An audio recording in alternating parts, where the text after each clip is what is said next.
Hey, how's everybody doing, and welcome to the fish room. Today I'm doing some water changes. I thought I'd show you something, another way you can clean your tanks without using so much water. So I'm going to show you what I'm doing. I've done videos on the past, but we're also going to test the water today and kind of find out the results, and then we're going to test it again tomorrow to see the changes. So real quick over here, I'm currently doing water changes. I've already drained and filled these tanks here. These tanks I'll drain about 50%, maybe a little bit more, and then I'll fill them back up using a python hose. So that's like your standard water change. I do a large percentage of water changes. I just got a lot of fish and I do them frequently. But we're not going to focus on this today. What we're focusing on over here, I have a 5-gallon aquarium. So this tank back here in the corner, one thing, it's really hard to do a water change because the way this is positioned, and it's really hard to fill the tank without stirring up all the moss and all of the sand at the bottom. Very simple tank here. I have a sponge filter, the room's heated. I got one of these little LED puck lights with some moss in there.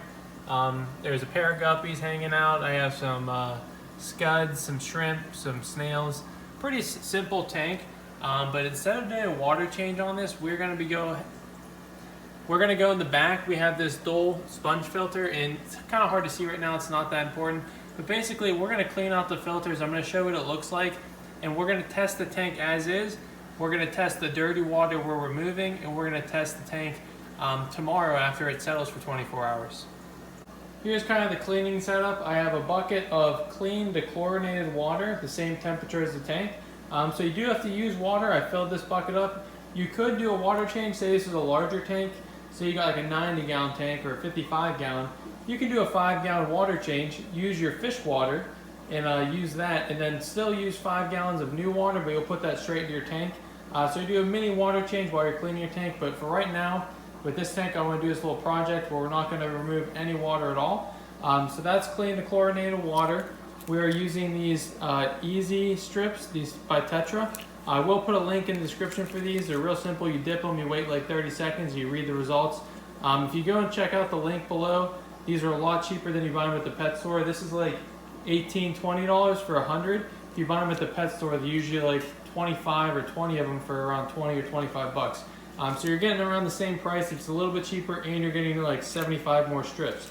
So they're really nice. They're really easy. But what we're gonna do here is we're gonna dump some of the clean water. I got like a full 5-gallon bucket when I started. Dump a few inches of water. I'm gonna wring the sponge filter out. Just kind of squeezing it out, getting all that dirty water, and then I'll kind of just put that aside. I put in this cup. It'll be pretty dry. As long as it stays wet, doesn't completely dry out, I'll wring the water out. Dump the dirty water into this bucket. So that's actually water from the sponge the first time wringing it out.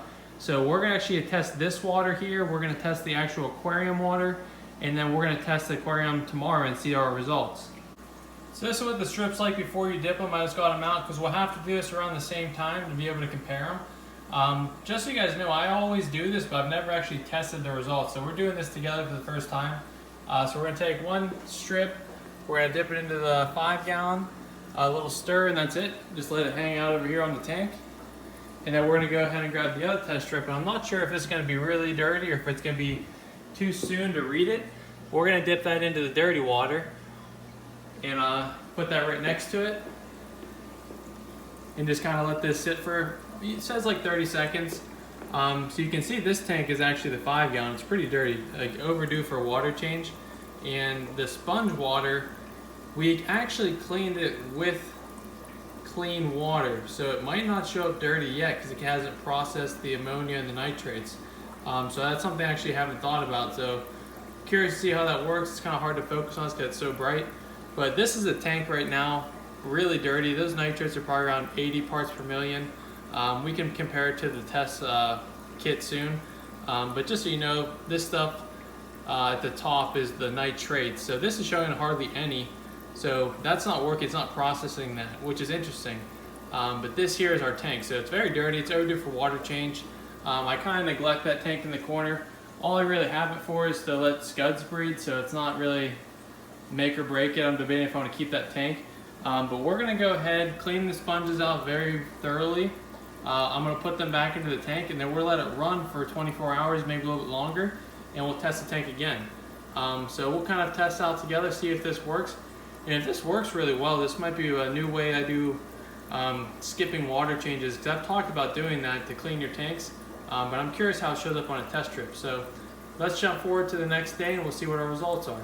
Before we jump to our test results the next day, let me just show you how to clean these. It's really simple, but just so there's no confusion, all I'm doing is I have the clean sponge filter, the dirty sponge filter, and the clean water. This is the chlorinated fish safe water.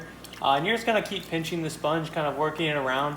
Once the bucket is too dirty of water, you're gonna have to just take it out, dump out that water and start over. Because if you do that too long in a dirty bucket, you're just kind of wasting time. You're just kind of wringing out dirty water back in. So we're gonna go ahead, add some more clean water. You don't have to go crazy, just enough that the sponge it can be sitting in the bucket and not out of water. So just like that. You can even do it inside like a bag or something, like a fish bag, but I think this is gonna work better. It doesn't get dirty. There's more water to kind of clean with. It doesn't get dirty as fast, but it's still very dirty. So that's my third time going through, and that's relatively clean. It doesn't have to be perfect, but you want to get a lot of the nitrates out of there, the fish waste, but still keep all the beneficial bacteria alive. That's why you can't just go under the faucet and rinse this out with your tap water. Otherwise, you're going to pretty much kill your tank and kill all the bacteria. So that's clean enough in my opinion. We're going to do it with the other sponge filter because it does have two of these on this little hang-on back. So we're going to go ahead and clean the other one. I won't show you both of them. But just thought I'd, since I'm doing it, I figured I'd show you that. Now we're going to go till the next day and we're actually going to test the water and see if it made a big difference or not in the nitrates. Alright guys, so here's the tank the next day, just taking a closer look at it. The tank's very clean and clear visually. Obviously you saw those test strips the other day and you could obviously tell that the nitrates are building up very high in this tank. So it's due for a water change, but we're going to see how the water is today.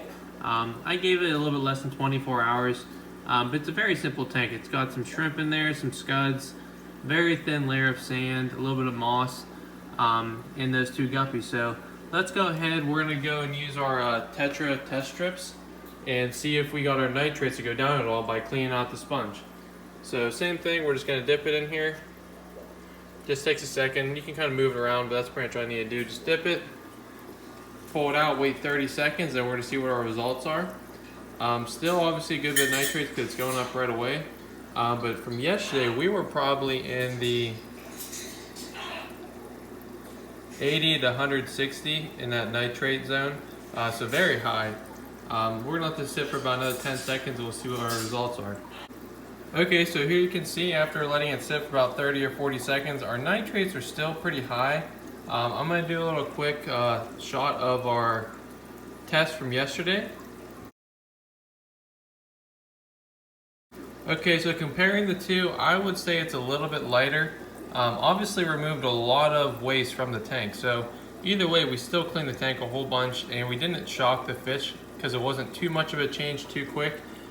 Still think we're going to have to do a water change, and also I probably waited too long to do this. So if you do this more on a regular basis of cleaning your filters and maybe doing a smaller water change with it, I think this is something you could definitely do to maintenance your tank.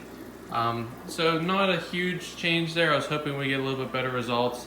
But let's just look at this 55-gallon tank for example. Say when you're cleaning this tank, say I usually do this, or I used to do this, once a week. I do like a 50% water change, even larger.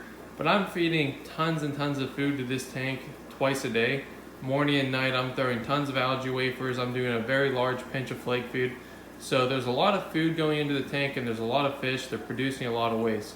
In a smaller tank or a tank that's less stocked and you're not feeding as much, you don't have to do that big of a water change that frequently. But just for example, say maybe every 2 weeks I do like a 5-gallon water change. I take some water out, I put it into a bucket, and that's all fish tank water. I can then remove all the sponge filters. I can net out some of the debris if it's a bare bottom tank. Or whenever I'm doing that, I could do a small gravel vac, and then I can wring out my sponge filters. Depending on how dirty that tank is and how dirty the water you siphon out is going to be, whenever you wring these out and clean them, put them back in, then you're still going to add 5, maybe do 2 buckets, 10 gallons of water to a 55-gallon tank. You're going to be able to maintain your same levels or at least close to it, versus leaving everything in there, not touching the substrate if you have any, or touching all the debris on the bottom. If you're just pumping out water with a pump and you're not actually gravel vacuuming, you can do like a 70% water change, fill it up, and you're going to get the same results, but you're using a lot more water and just kind of be a little bit more wasteful. There are pros and cons to doing water changes, especially when you're trying to raise and grow fish. Fish give off a hormone in the water and it stunts their growth. So by doing large water changes, that is definitely very beneficial to growing fish and raising fish. But say you just have a tank where you have a few fish, you're trying to maintain them, keep them healthy, just have some nice pets. There's nothing that you really have to do those large water changes that aren't going to harm them, and it's going to be a lot easier on you. Less carrying buckets around if you don't have any hoses and stuff like the Python hose. But I just want to do this video. I kind of wanted to learn for myself. So just doing the sponge, you have to clean your filters regardless, but I was curious to see how much we could get that water to drop down. And who knows, maybe in 3 or 4 days of the water running through that filter, that'll get even lower, and you can repeat that process to actually bring your nitrates down purely by cleaning the filters. Kind of like how in saltwater tanks, you remove the proteins from a protein skimmer. That's going to help maintain your water level and the nitrates not build up without having to do water changes. Thank you all for watching. I know that wasn't as big of a change as I was hoping for. Maybe I'll test that water in a few more days from now, but thank you guys all for watching. Stay tuned to the channel. If you're not already subscribed, go below, subscribe, hit the notification bell so you know when I upload new videos. I'm looking to do some more content. If you guys want to comment below, let me know what you'd like to see. I do have a video where I just posted how to grow some aquarium plants from seeds. And here's another little demo I did right here. And these guys are only like a week old. I think it looks really cool. I'll post the name of this plant right here. And also if you're in the description to find out where to buy these, I'll put them down there. But I'm going to do a 10-gallon tank where I'm going to try to do a carpet of that growing from seeds. So that's going to be one of my newer videos. I'm going to work on that later today. But I just want to follow up on that video I started the other day. Thank you all for watching. Check out some of my older videos here. Hopefully you guys all had a good new year. And thanks again. I'll talk to you next time.